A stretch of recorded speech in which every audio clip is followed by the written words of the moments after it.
Railway ട്രാക്കിലൂടെ car ഓടിച്ച യുവതി തെലങ്കാനയിലെ രംഗറെഡ്ഡി ശങ്കര പള്ളിയിലാണ് സംഭവം ഉണ്ടായത്. യുവതി മദ്യലഹരിയിലായിരുന്നുവെന്നാണ് സൂചന.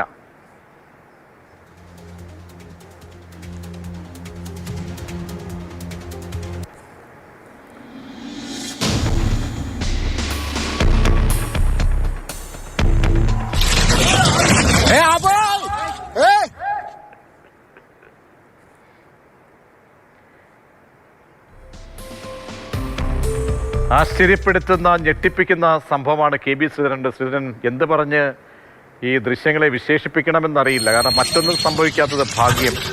മദ്യലഹരിയിലായിരുന്നു യുവതി എന്നാണോ മനസ്സിലാക്കിയത്? പിന്നീട് എന്താണ് സംഭവിക്കുന്നത്? പ്രതീക്ഷ തീർച്ചയായിട്ടും, അതായത് ഈ യുവതിയുടെ ഒരു പ്രവർത്തനം കൊണ്ട് ബാംഗ്ലൂർ ഹൈദരാബാദ് റൂട്ടിലെ പല ട്രെയിനുകളും വൈകി. അതായത് പൊതുശല്യം തന്നെയാണ് ഈ യുവതി ചെയ്തെന്നുള്ള കാര്യത്തിൽ യാതൊരു സംശയവുമില്ല. ഏതായാലും നോക്കൂ, റെയിൽവേ ട്രാക്കിലൂടെ വളരെ അനായാസമാണ് ഈ യുവതി വാഹനം ഓടിക്കുന്നത്. ഏതാണ്ട് 2 കിലോമീറ്റർ ദൂരത്തോളം ഇവർ ഇങ്ങനെ റെയിൽവേ ട്രാക്കിലൂടെ വാഹനം ഓടിച്ചു പോയി. ഇത് ശ്രദ്ധയിൽപ്പെട്ട് റെയിൽവേ ജീവനക്കാർ പെട്ടെന്ന് തന്നെ അവരെ ചേസ് ചെയ്ത് തടഞ്ഞു നിർത്തി. അതിനിടയിൽ വാഹനം ട്രാക്കിൽ നിന്ന് മാറിപ്പോവുകയും താഴെയുള്ള ചില മരങ്ങളിൽ പോയി ഇടിക്കുകയുമാണ് ചെയ്തത്. വാഹനത്തിന്റെ വലതുവശത്ത് കാര്യമായിട്ടുള്ള കേടുപാടുകൾ പറ്റിയിട്ടുണ്ട്. പക്ഷേ യുവതിക്ക് കാര്യമായിട്ടുള്ള പരിക്കൊന്നും പറ്റിയില്ല. ഏതായാലും യുവതിയെ ഇപ്പോൾ RPF കസ്റ്റഡിയിൽ എടുത്തിട്ടുണ്ട്.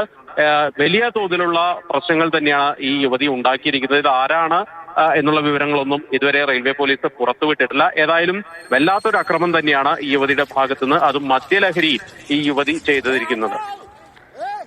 ആരായാലും അല്പം കടുത്തുപോയി, അല്പമല്ല കൂടുതലായും കടുത്തുപോയി KB ശ്രീധരൻ. വലിയ അപകടമൊന്നും സംഭവിക്കാനില്ല. ആ സമയം നേരത്ത് ഇങ്ങനെ ട്രെയിനുകളോ ഒന്നും വരാഞ്ഞത് ഭാഗ്യമാണ്. കൈവിട്ട കളിയാണ് യുവതിയുടെ ഭാഗത്തുനിന്ന് മദ്യലഹരിയിൽ നടത്തിയിരിക്കുന്നത്. അതിന്റെ ദൃശ്യങ്ങളാണ് ഇപ്പോൾ വരുന്നത്.